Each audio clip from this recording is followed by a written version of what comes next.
जय श्री कृष्णा, राधे राधे। उत्तरदा एकादशी के बहुत बहुत शुभकामना। सब पैघ छोट सबके और पैघ सबके नमस्कार और छोट सबके मुद्रा स्नेह हमरा तरफ से। तऽ आइ हम अहाँ सबके बीच में पुत्रदा एकादशी के कथा लऽ कऽ उपस्थित छी। आशा है जे बहुत नीक लागत और नीक लागे तऽ कमेंट बॉक्स में राधे राधे जरूर लिखब और वीडियो को बेसी से बेसी शेयर कऽ देबै। तऽ आओ सुनल जाए। युधिष्ठिर ने पूछा, मधुसूदन, श्रावण के शुक्ल पक्ष में किस नाम की एकादशी होती है? कृपया मेरे सामने उसका वर्णन कीजिए। भगवान श्री कृष्ण बोले, राजन, प्राचीन काल की बात है। द्वापर युग के प्रारंभ का समय था। महिष्मतिपुर में राजा महिजीत अपने राज्य का पालन करते थे, किंतु उन्हें कोई पुत्र नहीं था, इसलिए वह राज्य उन्हें सुखदायक नहीं प्रतीत होता था।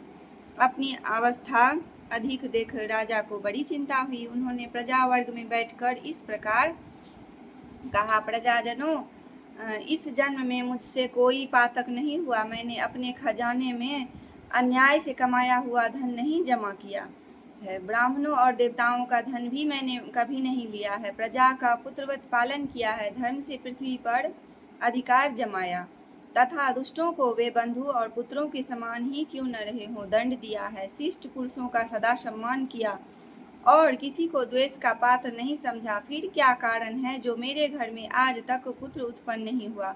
आप लोग इसका विचार करें। राजा के ये वचन सुनकर प्रजा और पुरोहितों के साथ ब्राह्मणों ने उनके हित का विचार करके गहन वन में प्रवेश किया। राजा का कल्याण चाहने वाले वे सभी लोग इधर उधर घूमकर ऋषि सेवित आश्रमों की तलाश करने लगे। इतने ही में उन्हें मुनिश्रेष्ठ लोमस का दर्शन हुआ। लोमस जी धर्म के तत्वज्ञ, संपूर्ण शास्त्रों के विशिष्ट विद्वान, दीर्घायु और महात्मा हैं। उनका शरीर लोम से भरा हुआ है। वे ब्रह्मा जी के समान तेजस्वी हैं। एक एक कल्प बीतने पर उनका शरीर का एक एक लोम विशीर्ण होता टूट कर गिरता है, इसीलिए उनका नाम लोमस हुआ है। वे महामुनि तीनों कालों की बातें जानते हैं। उन्हें देखकर सब लोग को बड़ा हर्ष हुआ।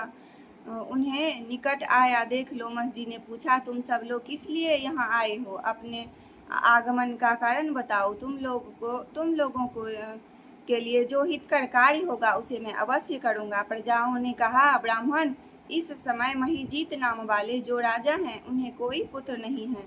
हम लोग उन्हीं का प्रजा हैं जिनका उन्होंने पुत्र की भांति पालन किया है।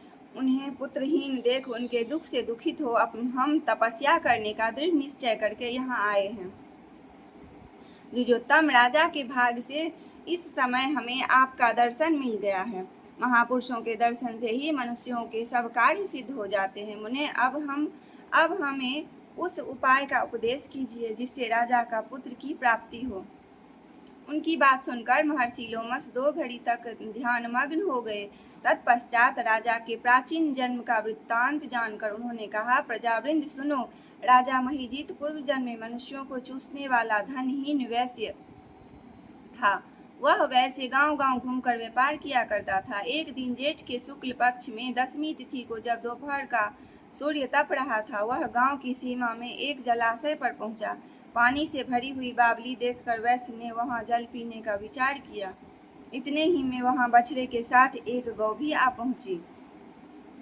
वह प्यास से व्याकुल और ताप से पीड़ित थी, अतः बावली में जाकर जल पीने लगी। वैश्य ने पानी पीती हुई गाय को हाँक कर दूर हटा दिया और स्वयं पानी पिया। उसी पाप का कर्म के कारण राजा इस समय पुत्रहीन हुए हैं।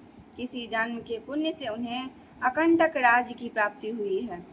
प्रजाओं ने कहा, मुने, पुराण में सुना जाता है कि प्रायश्चित रूप पुण्य से पाप नष्ट होता है, अतः पुण्य का उपदेश कीजिए जिससे उस पाप का नाश हो जाए। लोमस जी बोले, प्रजाजनों, श्रावण मास के शुक्ल पक्ष में जो एकादशी होती है वह पुत्रदा के नाम से विख्यात है। वह मनोवांछित फल प्रदान करने वाली है। तुम लोग उसी का व्रत करो। यह सुनकर प्रजाओं ने मुनि को नमस्कार किया और नगर में आकर विधि पूर्वक पुत्रदा एकादशी के व्रत का अनुष्ठान किया। उन्होंने विधि पूर्वक जागरण भी किया और उसका निर्मल पुण्य राजा को दे दिया। तत्पश्चात रानी ने गर्भ धारण किया और प्रसव का समय आने पर बलवान पुत्र को जन्म दिया।